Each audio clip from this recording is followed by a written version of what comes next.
Ladies and gentlemen, I don't have to convince you that social economy is an important contributor to the European economy and sustainable job creation.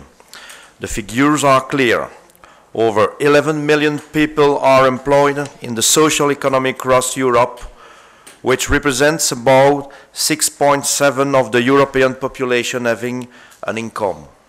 Social economy enterprises represent 10% of the European companies.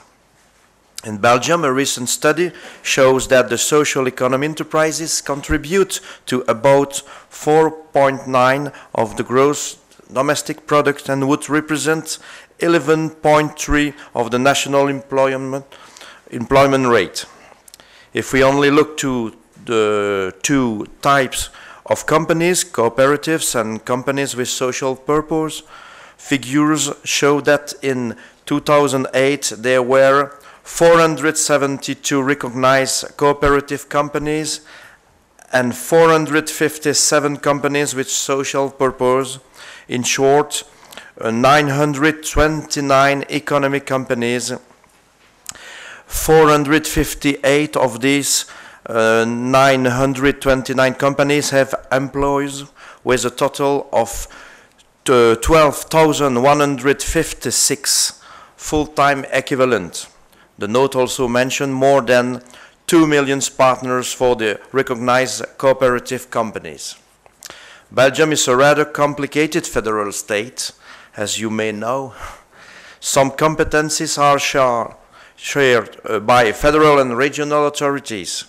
This is the case for social economy, which is shared competence between the federal states, the Flemish, Walloon and Brussels capital regions, and the German-speaking community. A cooperation agreement on social economy based on a commonly agreed definition is at the heart of collaboration. Social economy initiatives and enterprises respect the following 5 principles: primacy of work on capital, autonomous management, service to the members or the society as main objective rather than profit, democratic decision-making process, sustainable development in respect of the environment. The agreement aims at organizing the transfer of financial means from the federal state to the other entities based on a co-financing system.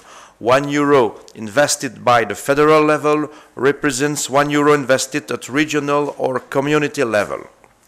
Yearly, this represents nearly €16 million that are transferred from the federal state to the regions and the German-speaking community. The federal investment in the social economy played an undeniable leveraging effect on the budgets invested in the regions and in the German-speaking community.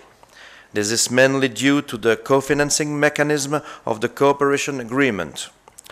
Apart from that, the regions and the German-speaking community are investing in the social economy in greater proportion than what the agreement of cooperation asks. As for the federal state, it supports financially innovative projects in the area of social economy. The aim is to reinforce managerial capacity and professionalize the social economy enterprises. The annual budget for grants is approximately €2 million. This year we are running a new call for projects in the areas of neighborhood services and the reinforcement of purchasing power. The federal state has also developed a project that is running for over 4 years, aiming at building bridges between the social economy and the regular economy. This project is elaborated in coordination with the chambers of commerce. In the area of employment policy, social economy enterprises benefit from a number of support measures from the federal state. They are rewarded for the investment in long-term unemployed people mainly through 2 measures: a salary grant for specific target groups, called CINE, and specific contracts via public social welfare center. For Cine, the target group is long-term unemployed people who have not got a second educational or vocational degree. They are activated through a job in a recognized work environment. The worker can benefit from a job coaching and training that enables him to integrate the regular labor market. The measure is a form of salary grant.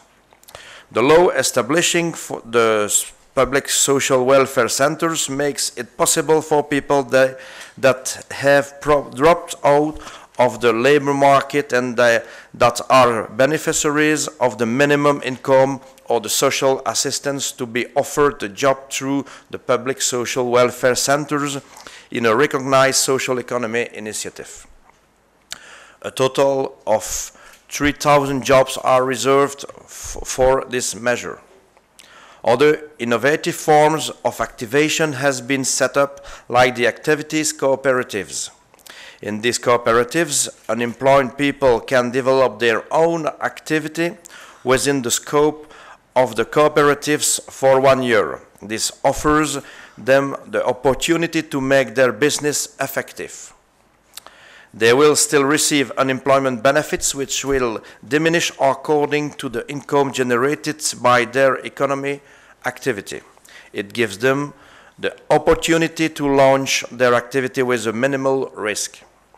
Belgium has also offered a special status for the social enterprises, which is called Société à finalité sociale in French, company with a social aim. It's a transversal status that many types of private commercial companies can acquire. This status adds up to their organizing status. For instance, a cooperative with limited responsibility can add the social aims to its status. 3 criteria must be respected. The company must have a social objective other than making profit. The legal form must be that of a commercial company, not an association. Certain specific clauses must be written in the status. The companies adopting this measure can benefit from certain fiscal advantages. Finally, Belgium has also developed special VAT regimes for recycling companies from the social economy according to the possibilities given by the VAT directives. There are also a number of social aspects that are promoted in the public procurement areas, like the social clauses. These measures are developed at federal level and complete regional measures. The influence of European Union decision-making and rules on the social economy are very important. It should be underlined that the social economy is a transversal matter that is relevant in various policy areas. It should be taken into account in the economic sphere, as well as the social policies, but also in tax aspects, state aid, enterprise policies, Small Business Act and the Single Market Act. Recent policy instruments have also been developed that play a role on the development and recognition of the social economy. The active inclusion strategy mentions the social economy as a vector for inclusion and disadvantaged target groups. The Employment Guideline 10, adopted in October 2010, also reflects this role of the social economy in the integration into the labor market. This has also been highlighted in the platform against poverty published in December 2010 by the European Commission. It can also be mentioned that we are expecting with great interest the forthcoming opinion of the European Economic and Social Committee on Social Business and Social Economy that should be issued in autumn 2011. Even if we have to acknowledge that the social economy is not mentioned in the European 2020 strategy, Belgium is convinced that the social economy can contribute positively to the achievement of several headlines targets, such as the employment target, the climate change target, and the poverty target. The work done during the conference, the social economy at the Europe 2020 strategy, local added value and territorial roots, organized under the Belgian presidency on October 2010 in Brussels, has enabled to highlight the added value of the social economy in the frame of three main thematics of the European 2020 strategy: a knowledge-based economy, sustainable development and inclusion, gathering representatives of member states, of European institutions and bodies, social economy, organizations and enterprises. The conference has drawn concrete recommendations on these three themes. The presidency encouraged the guarantee all types of actors, SMEs, included the possibility to benefit from the European measures and to encourage diverse forms of partnerships, particularly at local level. The characteristics of the social economy enterprises, other than only financial characteristics, should be taken into account for the setup of financial instruments, in particular in the development of green technology and green jobs. Initiatives aiming at declining both social and environmental aspects to tend towards an integrated and common policy on sustainable public purchases should be implemented. Innovation capacities, both technological and social, of the social economy should be taken into account, as well as the values transmitted by the social economy enterprises. Initiatives in the frame of the lifelong learning should be launched to ensure a better integration of the social economy initiatives in this field and to encourage training courses for social economy as well as exchanges of good practices. I thank you very much for your attention.